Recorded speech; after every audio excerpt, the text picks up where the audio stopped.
어머, 진짜 달아요. 안녕하세요. 라이프케어TV 진행을 맡은 이경미입니다. 오늘은 건강 지시, 무엇을 먹을 것인가를 주제로 이야기를 나누어 보려고 합니다.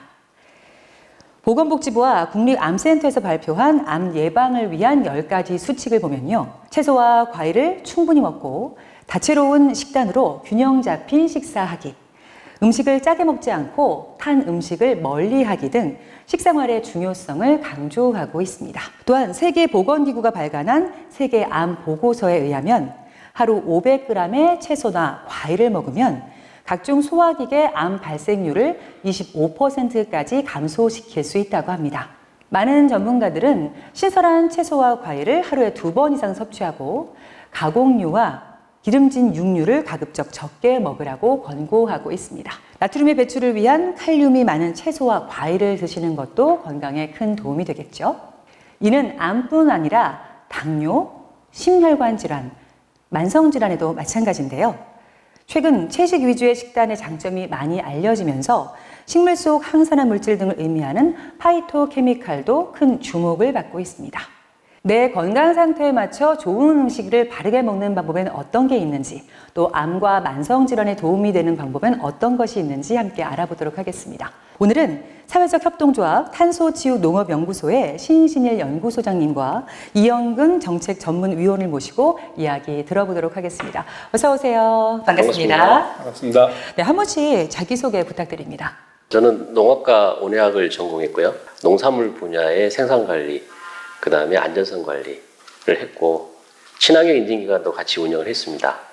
그 다음에 우리 검사기관 VMB 센터가 연구소가 있는데요.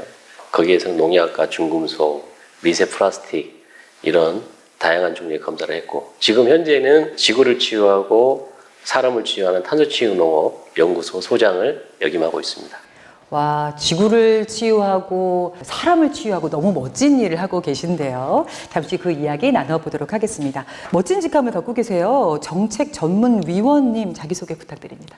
네, 저는 대학에서 농업경제학을 전공했고요. 2007년부터 변호사 생활하면서 농식품부 자문 변호사를 비롯해서 농업법 분야 활동을 좀 많이 했습니다.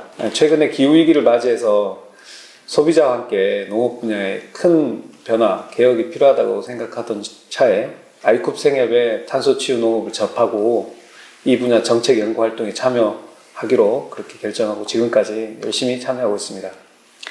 꼭 필요한 일을 하는 분들이 여기에 계셨군요. 너무 반갑습니다. 지금 탄소치유 농업 얘기를 해주셨거든요. 지금 채소와 과일, 먹거리, 식단의 중요성이 대두되고 있는데 사실은 탄소치유 농업이란 말이 조금 생소하기는 하거든요. 개념 설명 좀 해주실 수 있을까요?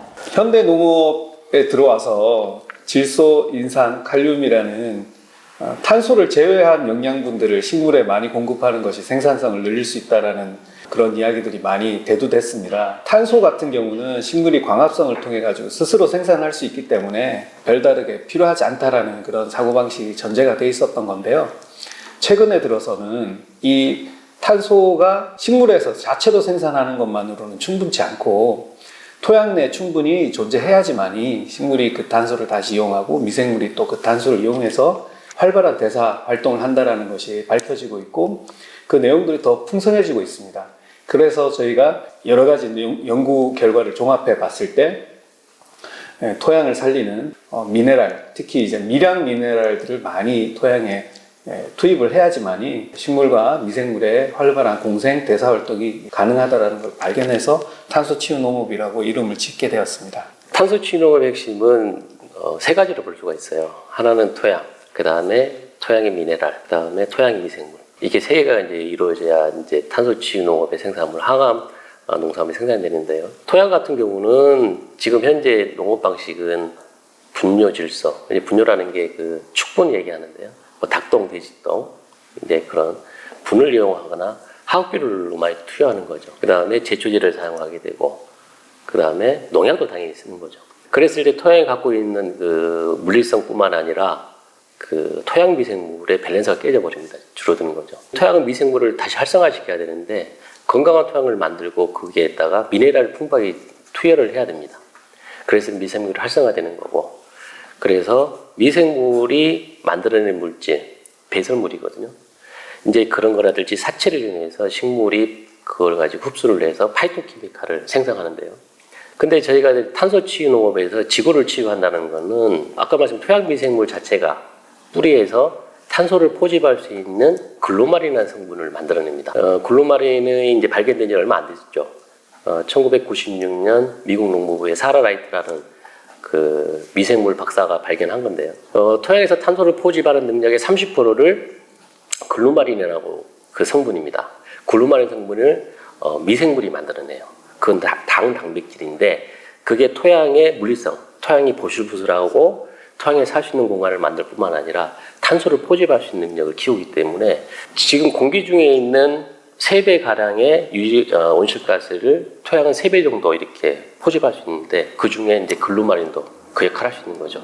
그래서 사람을 치유하고 지구를 치유한다. 이래서 탄소 치유 농업을 이렇게 설명하고 있습니다.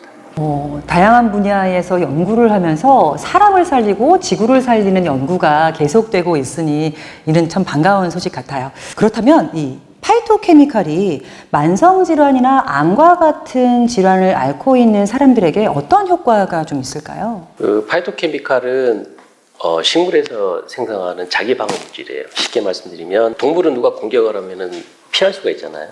근데 식물은 피할 수가 없죠. 그 자리에서 생존해야 되니까. 그러니까 이제 식물 같은 경우는 병충해라든지 동물들이 뜯어먹는 경우가 있죠. 이제 그랬을 때 그걸 방어하기 위해서 자기 방어 물질을 아까 말씀드린 이제 그런 방식으로 이걸 분배해냅니다. 자기가 생존하기 위한 기본적인 방어 물질.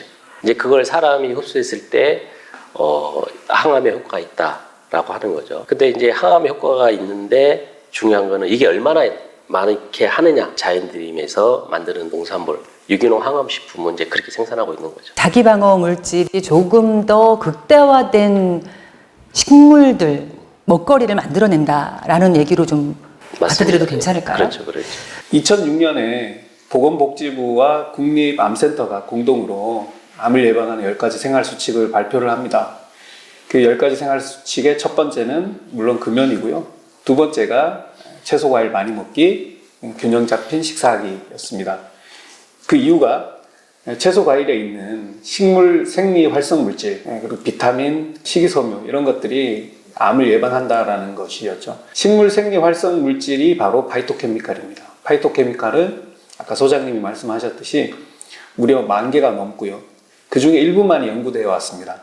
그 연구되어 온 파이토케미칼 중에 일부는 실제로 암을 예방하고 암세포 증식을 방해하는 등의 많은 효과를 가진다는 것이 연구 결과로 입증되었습니다. 다만 그 구체적인 기전, 어떻게 무슨 물질이 어떤 방식으로 암을 사멸시키고 암 성장을 억제하는지는 그렇게 많이 발견된 것은 아닙니다. 계속 연구 중에 있다라고 알고 계시면 되실 것 같고요. 탄소치유 농업으로 만든 농산물이 과연 정말 암 예방 효과가 있을까? 저희도 궁금해서 작년에 차의과대학의 박건영 교수님 팀에 연구 의뢰를 했습니다.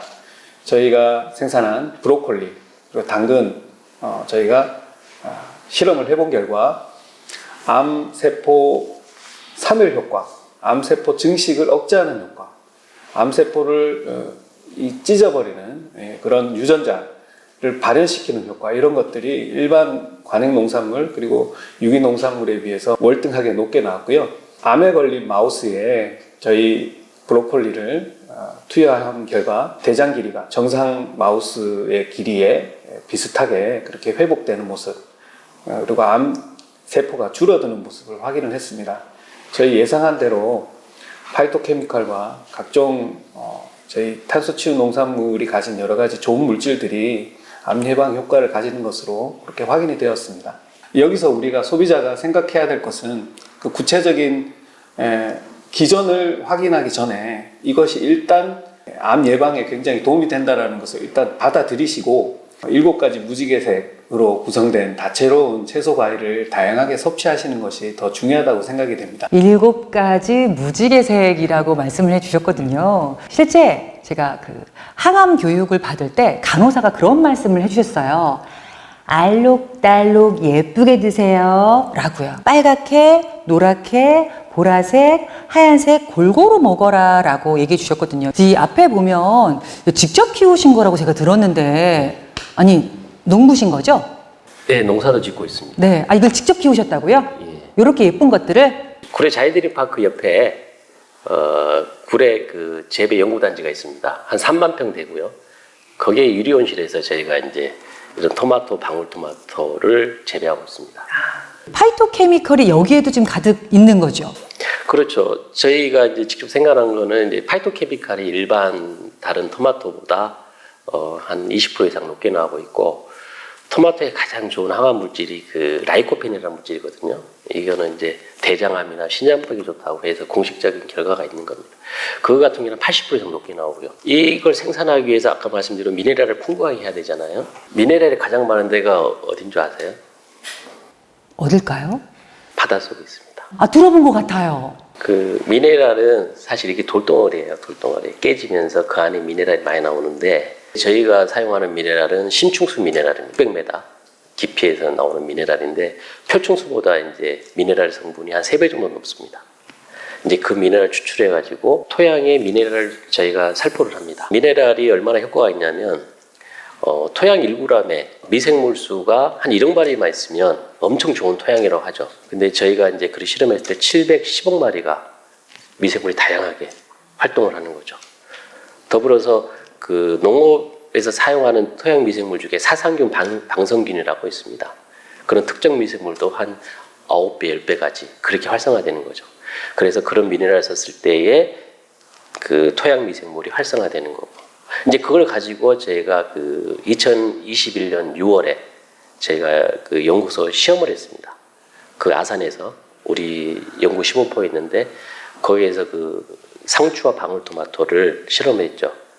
그러니까 토양도 좋아야 된다. 이거를 증명하는 게, 3가지 토양에다가 상추와 방울토마토를 심고 거기에 이온 미네랄과 다양한 양분을 공급을 했죠. 그랬을 때에 좋은 토양에서 미네랄을 풍부하게 공급했을 때에 파이토케미칼뿐만 아니라 미네랄도 월등히 높았고, 더불어서 당도 있죠. 방울토마토 당도도 10% 이상 나오는 거죠. 먹어봐도 되죠? 예. 아니, 브릭스 자랑을 하시니까 좀 잡사 보시죠. 네? 그리고 제가 알기로는 이게 영양소가 색깔마다 다 다르다고 들었거든요. 빨간 거에 들어있는 영양소와 또 노란색에 들어있는 영양소, 주황색에 들어있는 영양소가 다 다르다고 들었기 때문에 저는 노란색 먹겠습니다. 네. 당도 측정 중이에요.